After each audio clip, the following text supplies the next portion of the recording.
Semangat pagi. Assalamualaikum warahmatullahi wabarakatuh. Apa kabar sahabat sekalian? Semoga selalu dalam lindungan Allah Subhanahu wa taala. Amin. Sahabat sekalian, tahukah Anda apa fungsi dari akumulator cas valve yang dipasang pada sistem brake HD785-7? Ya, betul sekali. Akumulator cas valve digunakan untuk memelihara tekanan oli dari pompa di tekanan yang ditetapkan dan untuk menyimpannya di dalam akumulator. Ketika tekanan oli mencapai tekanan yang ditetapkan, oli dari pompa dihubungkan ke saluran drain untuk mengurangi beban pada pompa. Dengan melihat fungsi akumulator cas valve, kita dapat membayangkan apabila akumulator cas valve terjadi kegagalan dalam beroperasi. Agar lebih memahami akumulator cas valve, mari kita pelajari bersama-sama bagaimana cara kerja daripada valve ini. Yang pertama, ketika tidak ada oli yang disuplai ke akumulator atau cutout condition,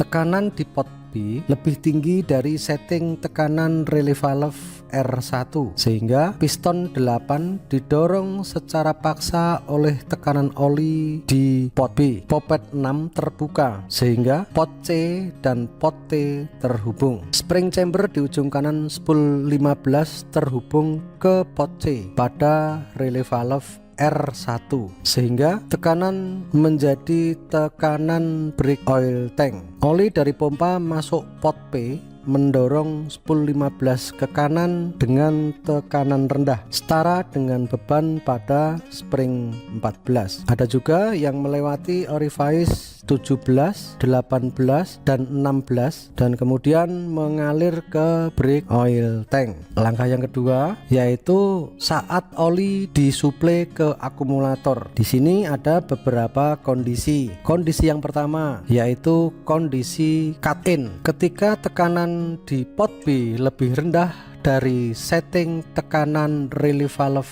R1, piston 8 didorong kembali ke bawah oleh spring 5. Valve seat nomor 7 dan popet nomor 6 sedikit merapat. Pot C dan pot T tertutup. Spring chamber di ujung kanan spool 15 juga diputuskan dari pot T atau tangki sehingga tekanan naik dan tekanan di pot P juga naik dengan cara yang sama. Ketika tekanan di pot P naik di atas tekanan pada pot B atau tekanan akumulator, suplai oli ke akumulator segera dimulai. Kondisi ini ditentukan oleh ukuran orifice 17 dan perbedaan tekanan setara dengan beban pada spring 14 yang dihasilkan pada kedua sisi orifice. A tersedia dalam jumlah yang tetap terlepas dari engine speed. Kemudian kondisi yang kedua, ketika tekanan cutout tercapai. Ketika tekanan pada pot B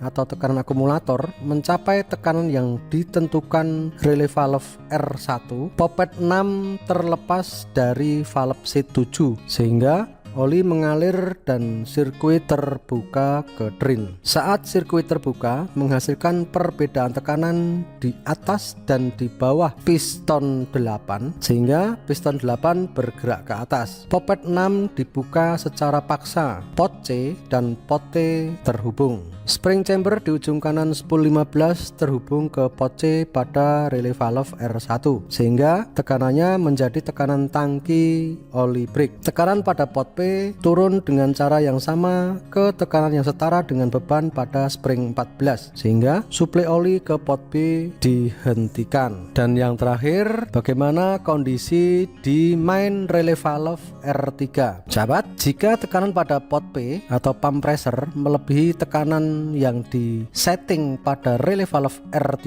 oli dari pompa mendorong spring 3. Ball nomor 11 didorong ke atas dan oli mengalir ke sirkuit brake oil tank sehingga ini membatasi tekanan maksimum di sirkuit brake dan melindungi sirkuit. Bagaimana sahabat sekalian, sudah lebih paham bukan? Nantinya ketika Anda menemukan trouble brake system seperti brake hard, kemungkinan salah satu penyebabnya adalah akumulator cas valve ini. Setelah Anda memahami fungsi dan cara kerja akumulator cas valve, Anda akan lebih mudah untuk menganalisa sebuah permasalahan. Rekan-rekan sekalian, demikian tadi uraian singkat cara kerja akumulator cas valve di dalam sistem brake HD 785-7. Semoga dapat menambah pengetahuan kita semua. Terima kasih sudah meluangkan waktu menyaksikan video ini. Jika ada pertanyaan silahkan layangkan ke kami. Sampai ketemu di video-video selanjutnya. Tetaplah sehat, semangat dan bahagia. Wassalamualaikum warahmatullahi wabarakatuh.